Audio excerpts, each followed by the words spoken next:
Good morning. I'm blessed to have an interesting topic and a wonderful panel to help me through with it. How's everybody doing today? That was a great panel last one. I enjoyed it thoroughly. Today we're going to talk about advertising effectiveness, and we're going to be talking about the intersection of data science and advertising effectiveness. And as I said, I'm very lucky to have some people who know a lot more about this than I do to help me. I'd like to ask each one of you if you please introduce yourself, your company, and maybe just say a few words about what do you do? What are the interesting things you're working on now?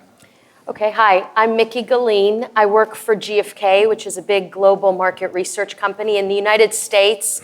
You may know our company called MRI, where I worked for many, many years. I work for GfK globally now, based in New York, and I really wear two distinct hats. On one hand, I work with clients around the world around measuring media currencies, so television, radio, et cetera, digital, all around the world. So that's one hat. The other hat is that I work with our panel companies.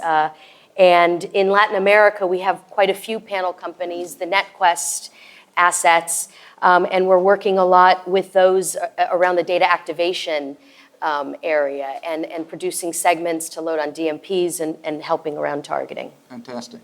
Frida? Hi, I'm Frida Almaraz. I'm with LAMAC. Welcome, everybody. Right now, what we're doing is driving the evolution of premium video in Latin America by improving current metrics and by laying the groundwork to bring advanced advertising to the region.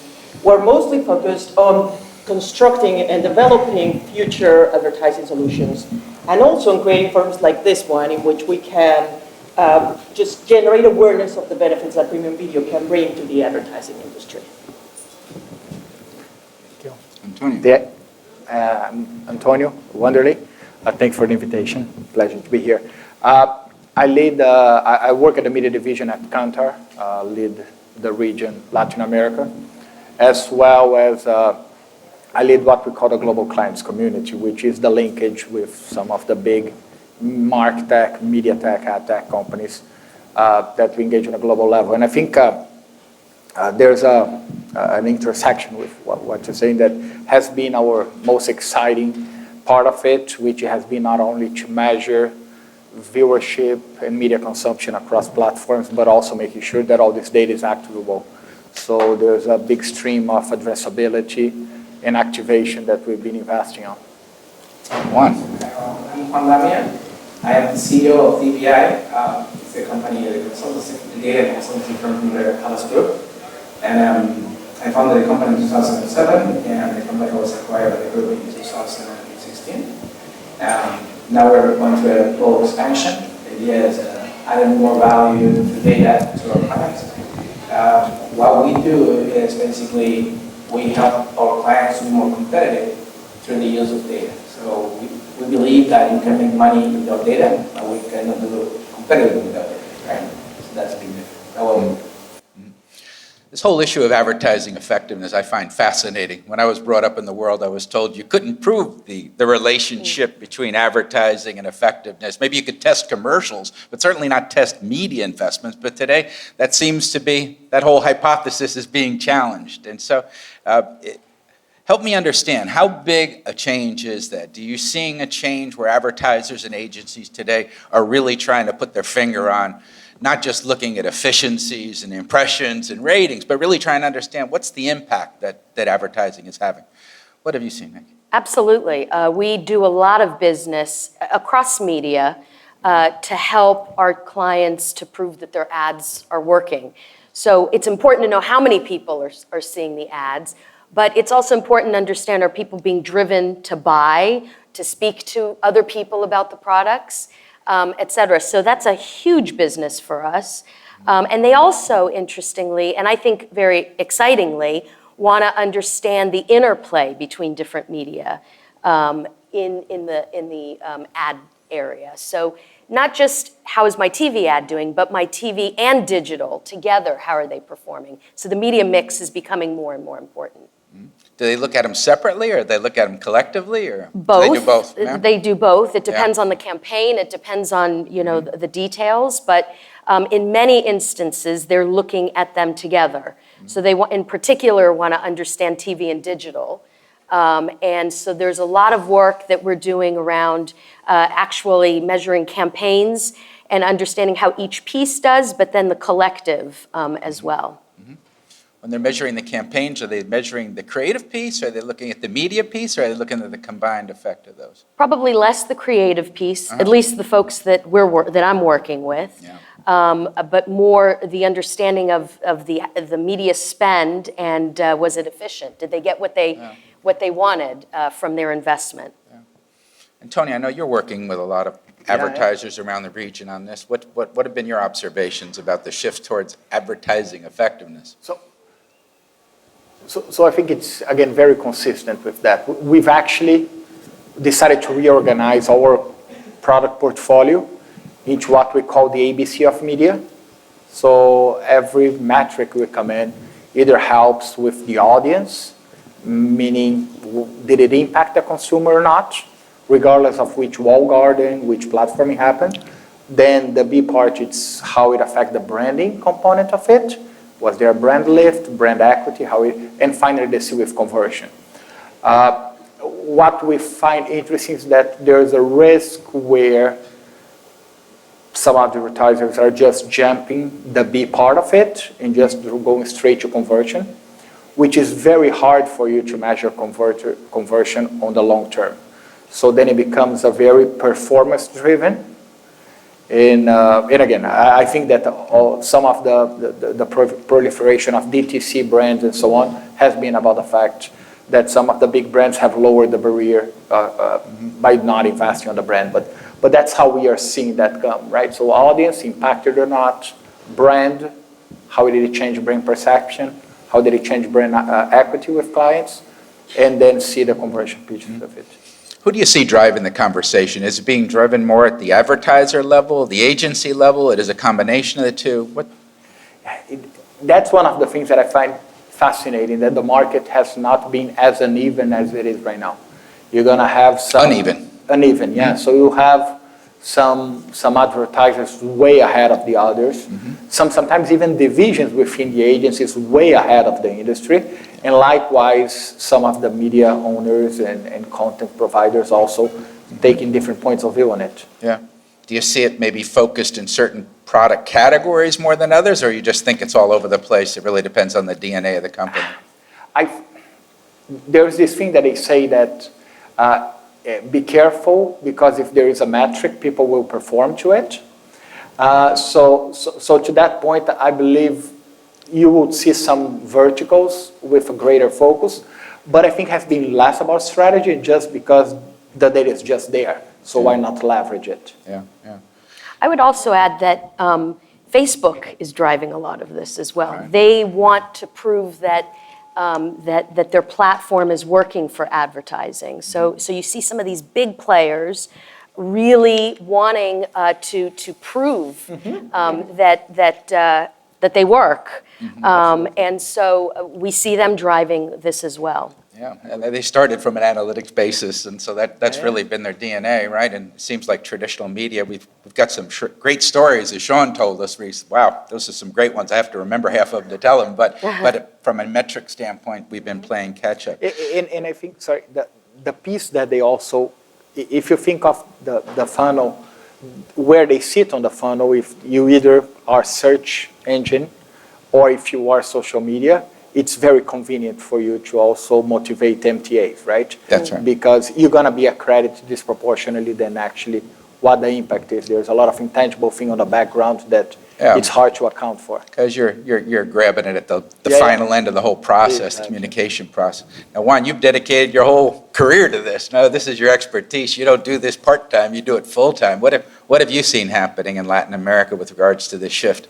I think there are different situations. The main one is to be able to take advantage of data, you got to transform your culture. It's not just buying some data scientists and putting them in a corner of your company. That won't transform your company, right? what I realize is that most of the companies, they try to solve the situation that way, right? Let's buy some data scientists. Then the data scientists bring more problems to the company than solutions because they're basically use data, but they don't have the approach of, of the business approach. So I think companies need to know that they have to start this cultural transformation in the company. Because most of the companies we know today, they develop a culture in a moment where no data at all, right? Even Google, right? So Google culture has no data DNA because when it was created, they created part of the data we know today, right? So it's normal that they don't have that. So I think the most important thing here is cultural and not just data or platforms or wherever. You see that every day companies implementing amazing technological solutions and making nothing of it. We have a research we do every year, and it's very interesting that the quantity of the people in the company that has data increase a lot. The quantity of people that are able to generate insights from data has increased. But the quantity of people that is taking information into action is not increasing. It's basically 9 out of 10 companies are not taking information into action. So basically it's just a cost. Yeah. Even when I have a data company, I would never pay for something that would take even more money than what I invest in, right? Yeah. Why would I do that? Yeah. I think that's always been the challenge, even decades back. If you go to the advertising business, the research people coming up with insights and trying to turn that into a meaningful action from creative, finding the bridge between an insight and action. It seems like it's the hardest part because most of the research seems like it just stays on the shelf, right? And going to Juan's point, this need to transform the culture of a company. I think we are seeing it also at the level of the networks. In our interactions with them and how we try to develop insights that generate effectiveness for them, we have seen a need from them, a mandate to us to look for this translation of data and information into something that they can prove effectiveness to their clients. That is very much part of what they're doing nowadays. It's not easy, is it? Not easy, especially when you're doing it successfully with other types of approaches and more conceptual approaches. How do you change the DNA of a company? If you're hired by a company, they say, we want to become data science driven. How do you begin to change that? Well, the first thing here, transforming the culture of companies is way harder than creating an algorithm. Algorithm is very simple. So people say, we want to be data driven. Excellent. Let's have algorithms. Right? And algorithms are just basically conditional processes. It's very stupid. It's like if this and that, it's automation, right? It's not a big deal. Transforming people's behavior, that's complex. That's hard. That's hard. So the first step is you need to win. You need to have the C-level on your side. It's impossible to transform a culture of a company without the C-level on your side. Yes. So I think the first step is convince them. It's not like, we gotta do this. It's like, the green strategies years ago, right? We are a green company. Okay, let's put some green colors in the office and we are a green company. Right? It's not like that, right? At this point, the reality is companies that really acquire this culture are being like 70% more efficient than other companies. So this is not because we wanted to do this. We wanted to do this because we can make a lot of money, a heck of the money if we are efficient on the use of data. The problem is we got to transform the culture of the company, and that we need a C-level that they're convinced. This is not just use this keyword so people believe that you're cool. It's like you need to invest a lot in making this transformation. It's like every day in the company you need to avoid these kind of things. There's a show we call the people that every time you go to a meeting you will find a hippo, right? This is the high-paid person opinion, right? And basically, it's people without data, but they earn more money than you, and they say, let's go this way, right? That's right. That's part of the culture. And in order to transform, you got to avoid that kind of things. It's like, you want to make an opinion, great. You bring the data. Let's talk about the data. And that's even better because you won't fall in love with whatever you did in the past because it worked in the past, but the probability is that something that worked in the past and worked today again is zero, right? Yeah. So that kind of things, you got to work on those things every day. You got to go to a meeting, and the leader has to empower the people to say, you know what? Let's listen to the other person. Let's see what the other person has, what that data has. Let's discuss different possibilities, right? I agree with Juan that you need the C-level buy-in and to reflect that through the organization. I think for me, too, it's also about speaking with the data scientists and inviting them to some of the meetings that I go to so that they can hear about the business questions. It's not just about the algorithm and the number, Correct. but there are people and clients behind what we're talking about and their business. This matters to them. And so They're humans. They have they're hearts. humans. They have feelings. They have P&Ls. They have, so you have to first find their office in your building. That can be tricky. No, I'm kidding about that. But We are anthropomorphics. but speaking together and understanding each perspective. Okay, you've got the insights hat on. We have the business hat on. Let's bring those things together so that they can inform one another. So you've got to break down those barriers as well. I observe some of the, it's very hard for you to go from a pure instinct decision-making based company into a data-driven decision-making. And what I found is that companies that actually took a step in the middle and they move into evidence-based, it's less scary for transformation. When you just look for evidence, then you open the opportunity for data to show up more organically than if you just ask for data, right? There is a perception, I'll refer back to the hypos, which is if just everything's about data, then I don't get to pay the big bucks anymore. Correct. So if you actually take a step change towards that, you just confronting for evidence, and then data will have a space to come in more organically. It's different case of success I've seen that.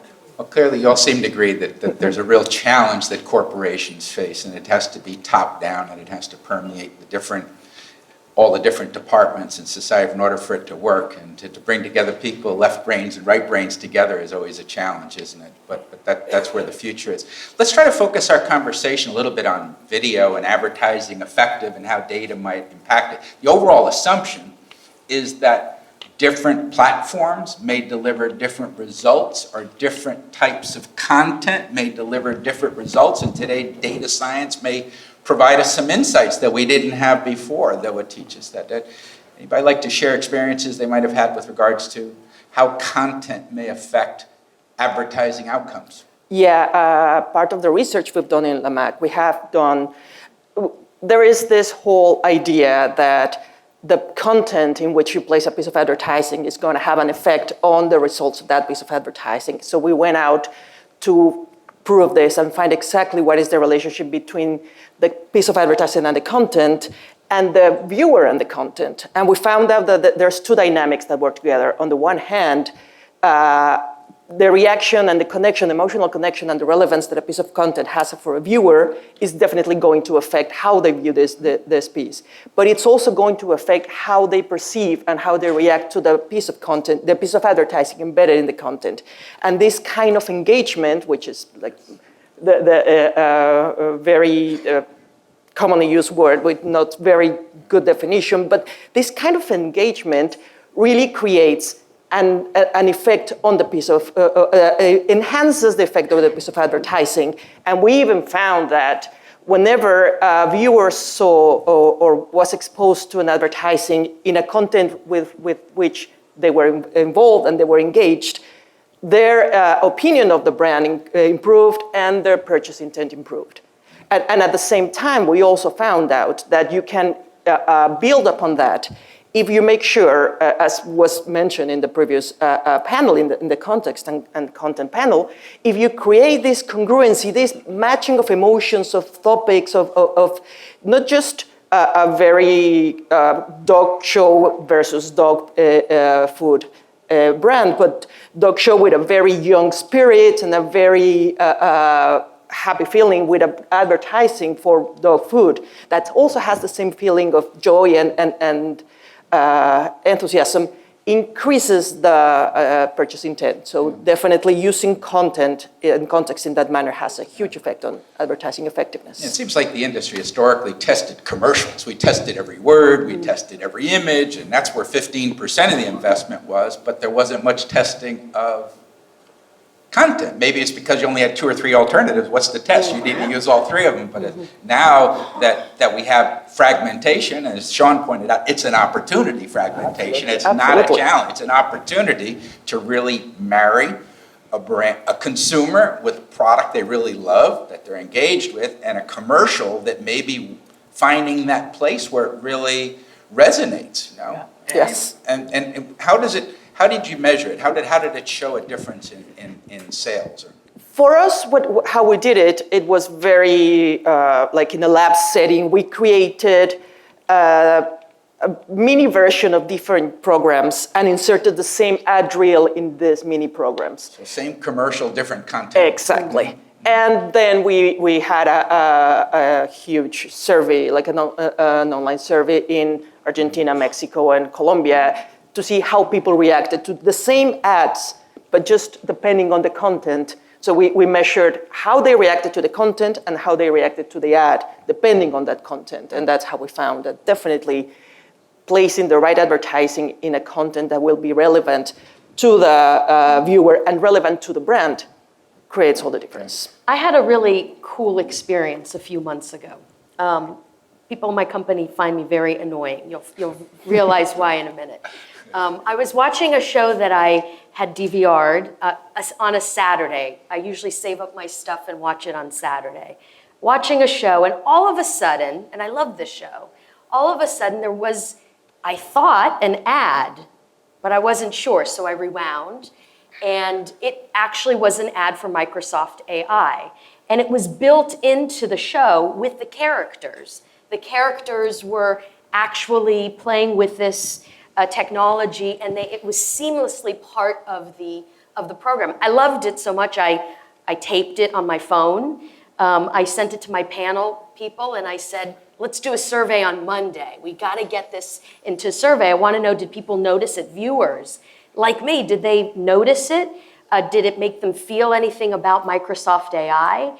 And so we fielded this very quick, dirty, fun survey to see, did people notice this? And they did notice it. And they thought it was really cool. And some of them even went onto the website, to the Microsoft website, to get more information about this product.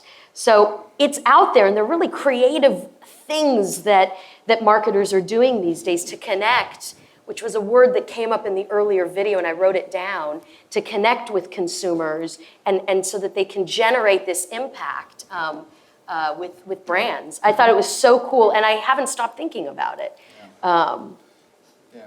It's interesting how to look at it. I think sometimes we talk about engagement. People will immediately go to an Ibope and say, oh, let me look at an affinity index. What's the percentage of time spent viewing? But that describes a symptom, doesn't it? It's like that's an outcome. If I like the show, I will watch more. But it really doesn't give you the understanding of why it happened. What is it that made the person react differently? Juan, have you seen anything in your research that would indicate understanding why? Because I think for the planners, understanding the why is perhaps even more important than understanding the symptoms. You can look at the symptoms, but it's nice to understand what's happening there at that psychological level that makes people react differently. I think humans, we are erratic, right? It's very complex beings, right? And there is something that is normally that comes from a different culture, not data-driven culture, that is like we try to put in a box things, right? And like, if people don't register on your website, it's because the form is too long. If people don't do this, it's because of this, right? We try to, because information years ago, you received the information like once a year. So it's normal that you are trying to make inferences. But today you can try. So test and try and measure. I think that's what we have to do. I don't think it's a good thing to make inferences of why people behave that way. Because we change all the time, right? Can you imagine if I come today and I give you, I don't know, a disco ball, right? We say, why I would like that? Probably he was dancing. But probably 20 or 30, I don't know, 4 years ago, he was a great dancer with the disco ball. But today you say, why this guy is bringing me this, right? That's the same thing. Today we're changing all the time. So in my opinion, what we have to do is part of our normal behavior has to be, measure and test why people is behaving this or that way, and then, implement actions that could go that way, right? Yeah. That direction. So And I think there's a role that we gotta play, which is, it goes again about helping to bridge this change, right, and make things feel less foreigner to planners, advertisers, and so on. And I'm going back to Frida's point. There's a lot of work we do on helping advertisers pick influencers, or in the old days, celebrities, right? And we look at everything on 7 dimensions. We look at credibility, we look at aspiration, and so on. And that pretty much guides the decision whenever they're doing, and they are hiring influencers, micro-influencers, and so on. And if you think about that, it's not very different what you do on a program level, which is depending on the need you have of your product, then you just want to make, a quick, you will see some of Turner presentation just after the Facebook scandal, where they would just claim why Mark Zuckerberg is not posting on Facebook, why he's giving interviews on CNN. Because CNN gives credibility. And he understood he needed credibility, and he went after credibility. So I think if you just make it broader to something that planners and advertisers have been used to, which is just what are the attributes you want to go to transfer into your product, might feel less foreign to them. Yeah. I remember, let me give you an example. I remember that years ago, probably actually even today people are still repeating that, but when you ask someone, what's the best day to send an email? Most people say it's Wednesday, right? I think it's Wednesday. On Wednesday. So I remember I was listening to people repeating this thing over and over again. So one time a friend of mine, he has a email marketing company, and said, what's the best day to send an email? Wednesday. Excellent. Would you give me data so we can test that? So we do just a regression to see the correlation between the variables. It was no correlation at all between the days. You can send an email every day and it's the same thing. And I showed him the information. It was like, I'm shocked. He was like, why are you repeating this over and over again with no data? It's crazy. This is your business. If people is not effective when it's sending an email on Wednesday, you are responsible for this, right? And that's what's happening all the time. It's like we just repeat whatever happened in the past. But the problem is, even when the consequences are the same, the cost may be completely different. So I think that's really risky. Yeah. Well, you say that every situation's different, but you would hope, at least from a planner's perspective, that we could begin to generate some insights that maybe they could apply. Because if you have to look at every situation as being totally unique, then it becomes very cumbersome, right? If, going back to Frida's point, I cheat a little bit because I am familiar with her research, but if you were looking at a piece of creative that appealed in some way to something aspirational, maybe you look for content that's aspirational, right? That you're trying to find some congruency so you could take advantage of that. What do you think, Antonio, about agencies, particularly because you've divided the creative and media function? Sometimes the media function is so different from the messaging function that it's very hard to proactively try to make those two work synergistically together, because clearly, Frida, your research shows that works, that drives that effectiveness. How can agencies connect those dots a little bit better? Particularly when they're different companies, they're coming out of totally different competitive organizations. But I've seen a trend where, again, I think it relies a lot of it on the shoulders of advertisers to challenge for that. But there is just a direct trend of creating the multi-organizational teams on behalf of an advertiser. If you take the fragmented approach, you just won't be able to deliver. I think as a survival for the agency business and so on, they really got to have and think holistically of how to defend the interests of an advertiser. And you will just see many advertisers pushing for this cross-company or cross-division or cross-whatever team to make sure that this happen on integrated fashion to begin with. Yeah. Has the evidence been strong enough that we could convince an advertiser who's obsessed with cost per thousands, my end game is cost per thousands, that they would abandon that or reconsider that and say, no, I have a metric that can drive an investment and that will be more important than cost per thousand? Have you been able to, any experiences and ability to demonstrate that, where they would reconsider what is the primary KPI that I might be looking at to evaluate media effectiveness?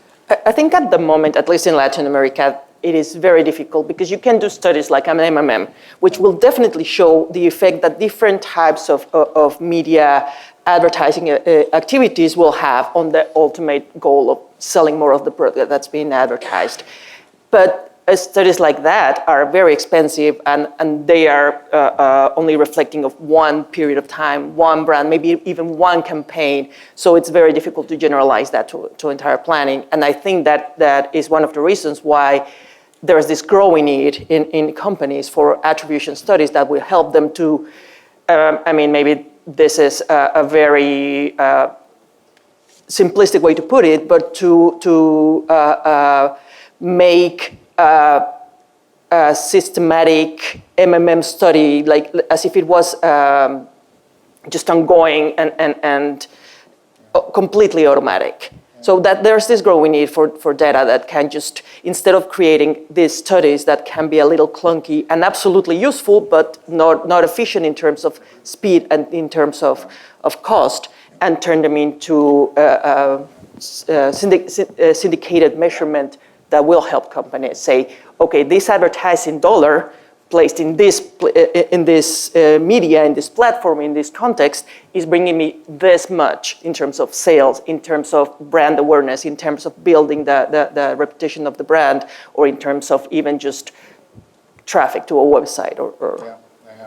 It seems like these MMM type studies are becoming more common. It seems today the technology exists, that there's more people capable of doing it. The costs have come down, and a lot of people are doing it even in-house. Has that been your experience? Yeah, and the data's there. So we have consumer panel data that can bring you that sales lift piece of the equation that's necessary. So the data is there to marry all of these things together so that you can make those evaluations. Okay, very good. And if you're looking, what metrics should we be looking at? Are we looking at brand health metrics? Are we looking at awareness, advertising recall? Are we looking at brand positioning? Or are we trying to go straight on to sales? Where should we be looking? Well, let me start this answer. I would say I'm not a native advertising person, right? I'm a nerd, so I came here just because of, right? So We're all nerds. Okay, that's a good thing. You're making me feel way better. We're with you. We're with you. I normally say that why it was not cool being nerd like 20 years ago, right? That was a really pity. But going back to the point, I think the most important thing, every company is a system, right? And as a system has a main objective, and the objective is making money, right? And we shouldn't lose this point, because money could be money in the present, right, which is actually money, EBITDA or whatever, or in the future. I don't think brand awareness is a healthy way of measuring success, right? Long-term success, because short-term is money, but long-term is how advertising is convincing people to purchase products that has this brand on it, right? That's the output we are looking with advertising. And I think purchase intention is way better. Is the way that you can, I can have an amazing and a very well-known brand, and you're not making money. And I don't think you will be happy of doing that. I think we got to focus on making money, and purchase intention is a better metric. And what I believe and what we do is connect every metric in the company to those two metrics. So you got to validate each metric you want to use against those. If you want to do, even followers. Okay, if you can tell me there is a relationship between followers and short or long-term money, then it's fine. We can use that. But you will need to show the relationship between those two metrics. Otherwise, it's useless. The problem with wrong metrics is that push people to put their effort in things that won't bring the company closer to its objective. And that's bad. If you're the CEO of a company and you have 10 people in your organization doing actions that are not allowing you to accelerate the way your company goes to the objective, then they are at some point being a bottleneck, right? So the objectives of the people is the way you are helping them, helping you, right? It's like, tell me the way you measure me, and I will tell you how I will behave, right? If you measure me in a crazy way, I will behave crazy, right? That's right. I am still kind of on the fence between all the different type of metrics here and there, because there's a wide supply chain until you get into intention of purchase, right? We've done a study for an airline company that it's kind of getting into Latin America, has been investing a lot on sports. We do have a division that just focuses on sports. So on. About 98% of media exposure that a brand had was all earned media. So is it fair for you to remunerate the 2% of media exposure you had through traditional buy based on purchase intent? I don't know, because there's only so much that the media buy can do to convert consumers whenever you have so much earned media around it. So, and I think that's why in instances the traditional CPM, it's a fair measurement of the role of the media buying, because as a media vehicle, what I can assure to you as an advertiser, or what I'm selling to you, is the access to those people. And the CPM delivers that. Then there are some more ambitious media processes, media negotiations, that can go all the way up and even go further, go into the real long media buy, which you see this, I'm participating on projects on at least 4 different countries on media for assets, which basically are companies coming in, negotiating with media owners, exchange of media exposure for future assets on their company. So it might go all the way to there, right? But those are companies that have very little media exposure. A lot of the media exposure will happen within a controlled media ecosystem. So that's why I don't know if I would challenge myself to give a single metric for it, but I think it's kind of, it really depends on the maturity of the conversion, of the speed of conversion of the product and so on, to be able to recommend a specific media. But definitely there's a trend where there's more people that used to buy based on CPM buying on other metrics than people that used to buy on other metrics going to CPM. Yeah. But what I hear you saying is there's media impact, which is ratings and CPM and impressions, and you have to have some efficiency measurement of that. But then when you come to performance, there's 2 different layers to it. One would be purchase intent, and the other would be sales on the other extreme. But those are business metrics. Like you have 3 levels of metrics. You have business metrics, KPIs, which is for I would say functional areas like a leader of marketing or a director of marketing, whatever. And then the operational metrics. Operational metrics normally are counts, like 1,000 video views, whatever. The problem with the counts is that it's only for operational people, right? Functional divisions. Because if I tell you your website has or your video has 10,000 video views, it's good or bad? You have no idea. You need the context. Unless you're the person that you're working with that context, that metric has no use for you, right? That's why normally it's really important you know which metric are you sharing with which person in the company. The CEOs, I saw CEOs receiving reports with video views. I don't even know what to do with that, right? But the CEO needs to know how all those things are generating more money to my company. And if something is going wrong, I will call the guy from the content department, and I will tell you got to do this or that, whatever you need to do. But I'm not the person to do that if I'm the CEO, right? Yeah. So that's why they have different metrics, each one for different people. And going back to your question, Gary, I think, well, these business metrics that Juan mentions, I think they're essential to really capture the effectiveness of a certain campaign, of a certain piece of advertising.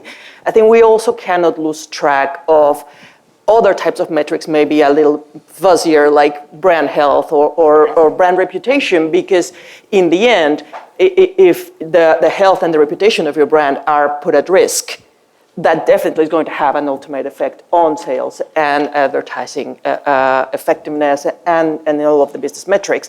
And that's one of the main reasons why we as Premium Video harp so much on the safety that we can provide to a content, in that way provide and enhance, to a piece of advertising, that way we can enhance and protect their reputation. Yeah.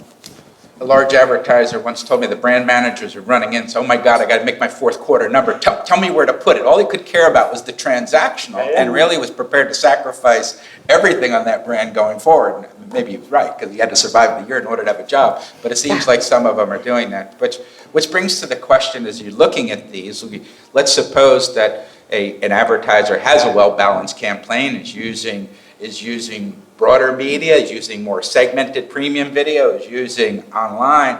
How do you look at it? Do you break it apart and look at each individually? Do you look at it in a combined basis? Because it seems if you look at it individually, you might just make a decision that there's no linkage between it. Anybody like to share some experiences with that?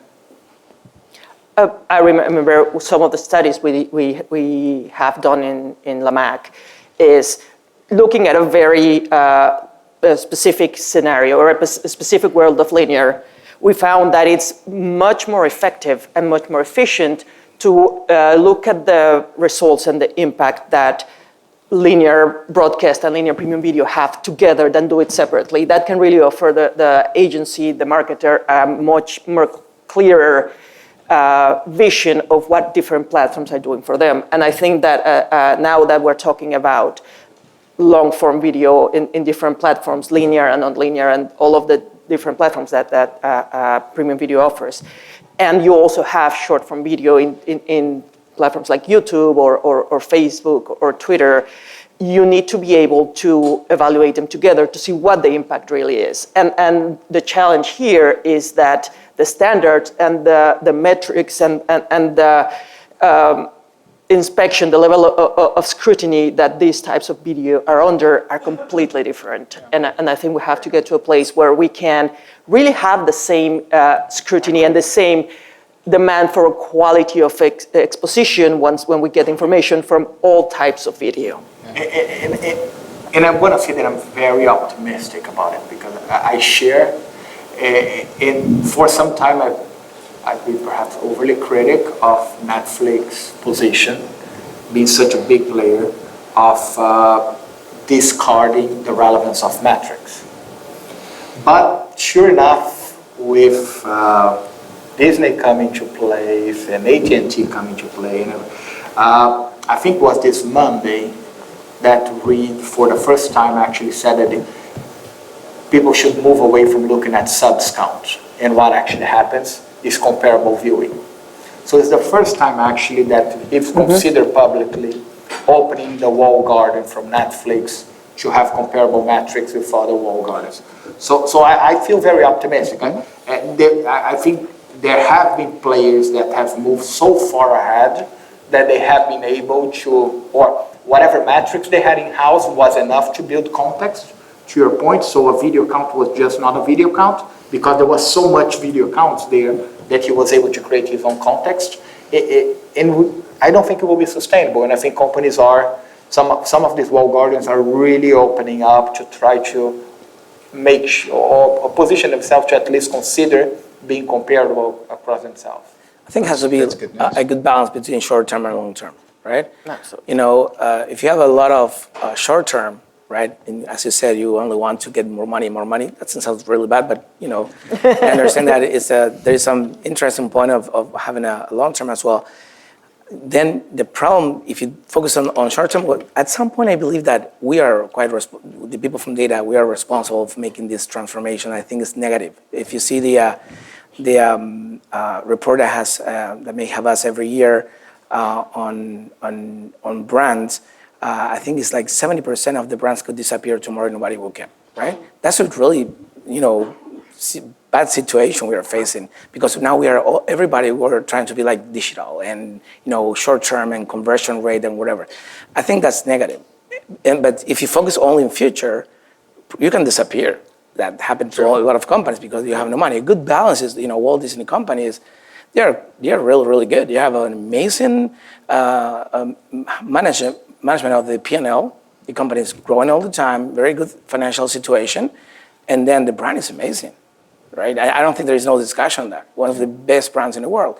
So I think it is possible to, you know, combine both things together and being digital and being cool and being modern like Disney and also generating a lot of money as well, right?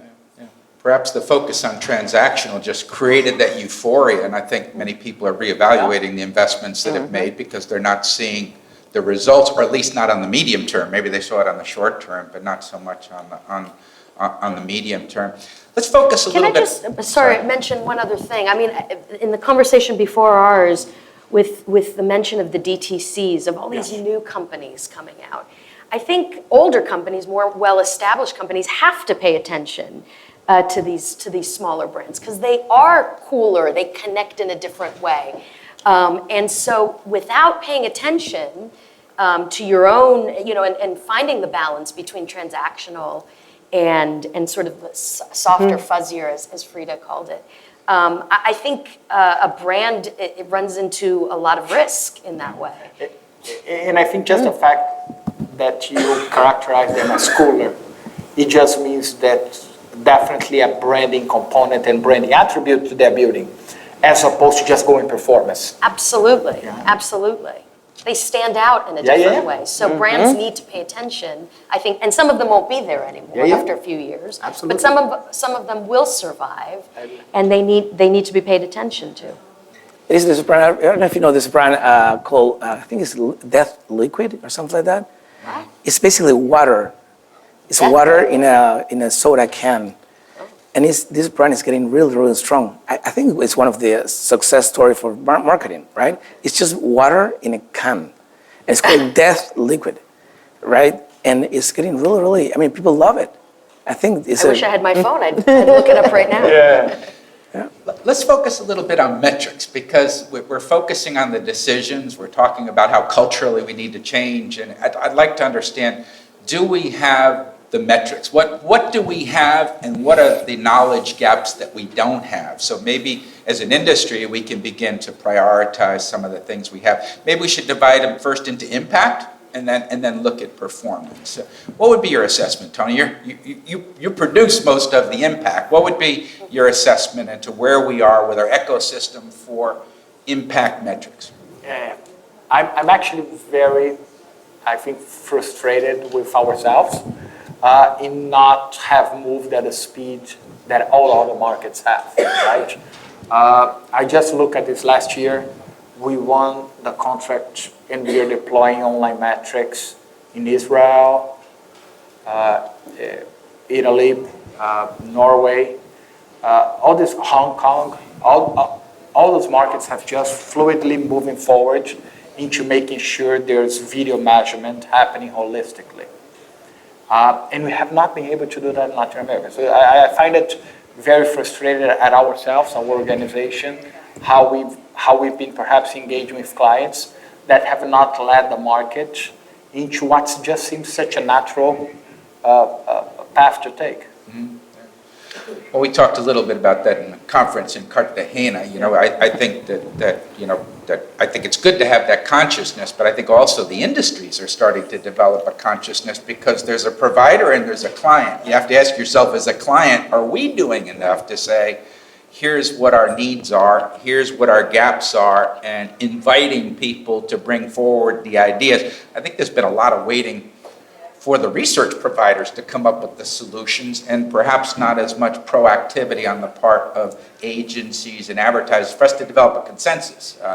I know Alejandro Bentacor got mad at me when I suggested you weren't doing anything. That was not the case. What we really wanted to, I still have a bruise that you hit me in my chin on that. But I think what I'm referring to is to develop a consensus because a currency requires a consensus, right? And what are your thoughts? I think so. I mean, probably similar to Antonio. It depends on the market, but certain markets, maybe, and you probably know about the Dutch market. The Dutch market is pushing things that in most countries is not even happening yet. They want to bring all media basically together. We are working together there on that, yes. A country of 4 million people. And yes, every market is different and has their different sort of details for sure. But depending on what market you go to, you hear different things from the clients, and I always find that it's a dance. We like to push people a little bit forward, talk about what's possible, talk about, but then we also have to hear what the client's needs are, and what they're ready to do. So it's a dance, I think, and it really is market dependent. And again, not to distance ourselves, because I think there's a frustration. But I find that if you look through the chain, the same way that I believe advertisers have been very unfair with TV as a media, where they've been incredibly willing to experiment with digital and have allocated very little to no discretionary budget to experiment with TV. I find, again, as currency suppliers, this kind of thing happens the same, where media owners or agencies have allocated a lot of discretionary budget to explore with other suppliers that have not allocated to the currency, because there's a constant thinking. If, again, GFK on the market you operate, if Nielsen on the market you operate, if Kantar on the market you operate, they're the currency. Whatever they do, gotta be consensus based. We gotta have 200 meetings before we do the green light for anything. And while with other suppliers, there's a discretionary budget that a single player comes in and say, let's experiment on that. So I think there's a component in terms of mindset too, which, as we discussed, not everything will be about just consensus, and how we have the tools to continue to move whenever a segment of players actually have an interest of moving forward. I think when it comes to experimenting, as you say, at least at the beginning, consensus will not be easy. But I definitely believe that going forward and creating the metrics that we need, it's going to end up being a hybrid. It must be a hybrid. We will have to include currency metrics. We will have to include other types of metrics, of exposure, different ways in consumption is being made, and fuse it all together so that we can not just better understand the consumer, but figure out a way to reach them in a much better, more targeted way. And I don't want to step on the advanced advertising panel, but I think that's where we're going to have to go. And there's going to be a little experimentation at first in which maybe there's not going to be a complete consensus. Me as a dinosaur of research, I don't want to say how many years I've been in LAMAC, but I come from a culture of, no, there has to be just one currency, one number, one absolute scrutinized and evaluated single number that will give us the complete exposure. And I think we have to move towards a world in which we have the currency and we have many different data integrated to that, fused in a way that's fairly calibrated, and that will give us the The good news is, I think that today we have, data science. We have so many tools at our fingertips that we can create different kinds of solutions. So we work in one market, I think it's Sweden, where we're not collecting any data, but we're the fusers of all of the data. So different companies are collecting the data, and we fuse the data. Sweden is a great example. And another market in Singapore where we created a panel, a TAM panel and a digital panel with some overlap. So every market starts from a different place, has different, data that's already available. And so what we try to understand, and I'm sure, Antonio, you do as well, is to understand all of those things with the landscape within the market. The assets that are available, you're absolutely right. And to offer something that makes the best sense for that market, based on what clients need, obviously, and want. LAMAC is obviously doing a lot of work in local markets, trying to re-engage the constituencies, free-to-air agencies, and trying to take more of a proactive role in trying to decide their future. And looking at Europe is something that's always been very insightful. Sweden, the BARB in the UK, the Netherlands, those are great examples of people working together. But Trying to.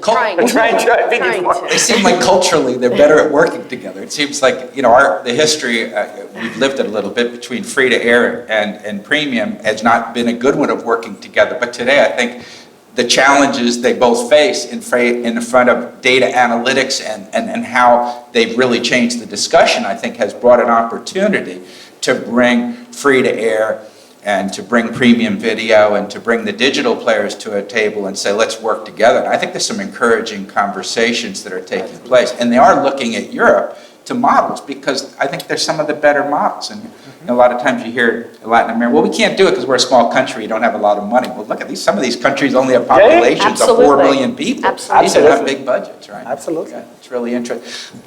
In closing, why don't we try to think a little bit about if we were sitting here a year from now and we were going to make some improvements in our metrics, things that we could really tangibly and realistically work on, what should we be doing as an industry in the next year so we can come back and say, I'm pleased to announce we made some progress in this. What do you think, Mickey? Oh, me first? Always Yeah. me first. Because you're sitting next to me. Oh, okay. I think, I hope it'll happen in less than a year, but more on SVOD measurement and bringing that into the mix. Yes. So that's where Can you describe what you mean by that? I think that in a lot of our TAM measurements and a lot of our currency measurements around the world, one of the missing pieces is all of these new players and how do they work within the ecosystems? You know, how do you compare yourselves to them? And there are a lot of challenges in bringing that data in. So Establishing standards? standards, but politics, a lot of different challenges. So I hope that by a year, but hopefully again sooner, because I think it's a missing piece of data. I hope that we will have, we would be there already. Yeah, I think a lot of the people have urgent needs that they would like to address. I think the sense Yeah. of urgency is important. What do you think, Frida? Yeah, Where do you I want to be in think a year? in a year, I think it's in different levels. On one hand, I would like us to be, and I think we can be in a place where video is evaluated by the same standards independently of which platform it is being watched. In the end, it's all content and having very different standards to evaluate each content, and in the end, that affects the monetization, creates a very chaotic market right now. So on one hand, I'd like to see that standard done, and on the other, I am 100% with you. I think we have to extend TAM measurement to all of it, starting with subscription VOD, I think, and we have the technology to do that. We're definitely, that can be done in the near future. I think I won't position as wishful thinking. I think some of you know that our company was recently acquired by private equity. So there's a clear plan in any strong proactive investment that's coming in our way. So I think it's more than wishful thinking, but I really see that within 12 months, there will be, and again, it's different scoping, I think as Michael mentioned, about depending on the assets available, but we gotta be measuring SVOD, or we will be measuring SVOD in at least 3 countries in Latin America. And there's a specific one that will have what we call total video measurement, which means everything that is video, if it's Netflix, if it's YouTube, whatever it is, it will be part of the measurement within 12 months. What's on your list for Santa? I would say, I think the best thing you can do, can you hear me? I think it's fine, yeah. Santa can't hear you. Santa's stripping. Yeah. I think the best investment in one, if we're talking about 1 year, right? Yes. Is to have a integrated data infrastructure for most of the companies from publishers and media companies I talk with. In some cases, I heard that it takes them more than a month to do a monthly report, right? Wow. Yeah. Yeah, so, and the problem is not data science. Data science algorithms are quite stupid, the same algorithm we are seeing for years. The problem we are facing today is because we have those isolated databases and Excel files and all that things not integrated. And so it's time to stop, to breathe, and to design a data infrastructure, to work on it, and then in 1 year from now, you won't repent. That's the best investment you can do. Hopefully there's some CEOs top down listening onto this and will come forward with that plan. Please join me in thanking our panelists for sharing their thoughts with us. It's been delightful. Thank you very much.